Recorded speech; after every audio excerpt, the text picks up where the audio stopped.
ரீசெண்டா நான் Malaysia Vietnam போயிருந்தப்ப இந்த ஒரு ட்ரோனை கிட்டத்தட்ட நம்ம ஊர் கரன்சிக்கு 1000 ரூபாய்க்கு வாங்கியிருந்தேன். அதாவது நான் அந்த கடைக்கு போனப்ப 200 ரிங்கிட் அப்படின்னு சொன்னவங்க என்கிட்ட காசு இல்ல நான் கிளம்புறேன் அப்படின்னு சொன்னப்ப 50 ரிங்கிட்டுக்கு வந்துட்டாங்க. சரி ஓகே 50 ரிங்கிட்டுக்கு அப்படி இல்ல என்னதான் இருக்கு நம்ம ஊர் கரன்சிக்கு 1000 ரூபாய்க்கு நல்லா இருக்குமா அப்படிங்கறத இந்த ஷாட்ஸ்ல பார்க்கலாம். அண்ட் இந்த ட்ரோன் பறக்கிறத பார்க்கறதுக்கு முன்னாடி இது ரிமோட் கண்ட்ரோலோட வருது. பட் இந்த ரிமோட் கண்ட்ரோல் உங்களுக்கு தேவையே இல்லை, நீங்க ஆப்ல எல்லாமே கண்ட்ரோல் பண்ணிக்கலாம். ஓகே கைஸ், இப்போ இந்த ட்ரோன் எப்படி கனெக்ட் பண்ணணும்னு பார்த்தீங்கன்னா ட்ரோன்லேயே வைஃபை இருக்கு. ஸோ ட்ரோன் ஆன் பண்ணிட்டு அந்த வைஃபையோட நீங்க போனை கனெக்ட் பண்ணணும்.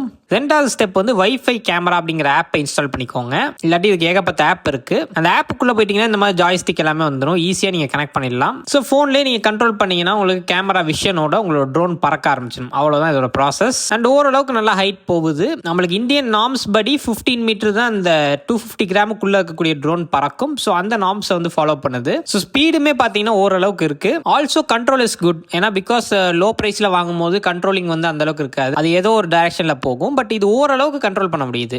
ஸோ காத்தடிச்சதுன்னா கொஞ்சம் அங்கிட்டு இங்கிட்டு போயிருது, ஏன்னா ட்ரோனோட வெயிட் ரொம்ப கம்மி. அண்ட் ஆப்ல பாத்தீங்கன்னா auto land auto take off ஃபங்க்ஷனும் நம்மளுக்கு இருக்கு. ஸோ இப்போ நீங்க பார்த்துட்டு இருக்க சாம்பிள் வந்து இந்த ட்ரோன்ல நாங்க டைரக்டா ரெக்கார்ட் பண்ணது 4K அல்ட்ரா ஹெச்டிலாம் சொன்னாலும் குவாலிட்டி படுமோசமா தான் இருக்கு. பட் ஸ்டில் பேருக்கு ஒரு கேமரா, அவ்வளவுதான். கேமராக்காக இதை வாங்கினீங்கன்னா கண்டிப்பா ஒரு டிசப்பாயின்ட்மெண்ட் தான். ஸோ இப்போ ட்ரோன் பறக்கிறதெல்லாம் பார்த்துருப்பீங்க. என்கிட்ட பாத்தீங்கன்னா ஆல்ரெடி ஒரு டிஜே ட்ரோன் இருக்கு. ஸோ அதை கம்பேர் பண்ணும்போது இந்த ட்ரோன் எப்படி இருக்கு அப்படின்னு கேட்டீங்கன்னா இது கம்பேரிசனே தப்புன்னு நான் சொல்லுவேன். ஏன்னா இதோட விலை கிட்டத்தட்ட 30,000 ரூபாய், இதோட விலை பாத்தீங்கன்னா 1000 ரூபாய். நம்ம கம்பேர் பண்ணக்கூடாது. நீங்க ஃபர்ஸ்ட் டைம் ஒரு ட்ரோன் உங்க வாழ்க்கையில நீங்க வாங்குறீங்க அப்படிங்கிறப்ப இது வந்து ஒரு பெஸ்ட் ஆப்ஷன் மாதிரி தாங்க தெரியுது. ஏன்னு பாத்தீங்கன்னா பிரைஸ் கம்மி, நீங்க எங்க வேணாலும் விட்டு அடிச்சு ஓட்டலாம். ரெண்டாவது ட்ரோன் ஓட்டும் போது எப்பயுமே பாத்தீங்கன்னா ஒரு என்ஜாய்மெண்ட் இருக்கும், ஒரு இன்ட்ரெஸ்டா அது போகும். ஸோ அதனால நீங்க கொடுக்குற காசு வந்து ஓகே நான் இது வந்து இன்வெஸ்ட் பண்ணிட்டு அவ்வளவுதான் அப்படின்னு நினைச்சீங்கன்னா இந்த ட்ரோனை வந்து நீங்க ப்ரிஃபர் பண்ணலாம். ஸோ இதுல மெயினா நான் நெகட்டிவ் அப்படின்னு சொல்றது பாத்தீங்கன்னா பேட்டரி லைஃப் தாங்க. ஏன்னா பேட்டரி லைஃப் வந்து ஒரு 10 நிமிஷம் அவ்வளவுதான் தாங்குது மேக்ஸிமம் நான் சொல்றேன். ஸோ பிகினர்ஸ் கத்துக்கிறதுக்கு இல்லாட்டி புதுசா இப்பதான் ட்ரை பண்ண போறீங்க அப்படிங்கிறப்ப ஒரு 1000 ரூபாய் போட்டு வாங்கி என்ஜாய் பண்ணலாம். ஸோ அவ்வளவுதான் இருக்கக்கூடிய விஷயங்கள். 1000 ரூபாய் கொடுத்து சாப்பிட்டீங்கன்னா எப்படி இருக்கும் அந்த மாதிரி இது வந்து நீங்க ஒரு என்ஜாய்மெண்டா பார்க்கலாமே தவிர இது உங்களுக்கு லாங் லைஃப்ல வரப்போறது இல்ல.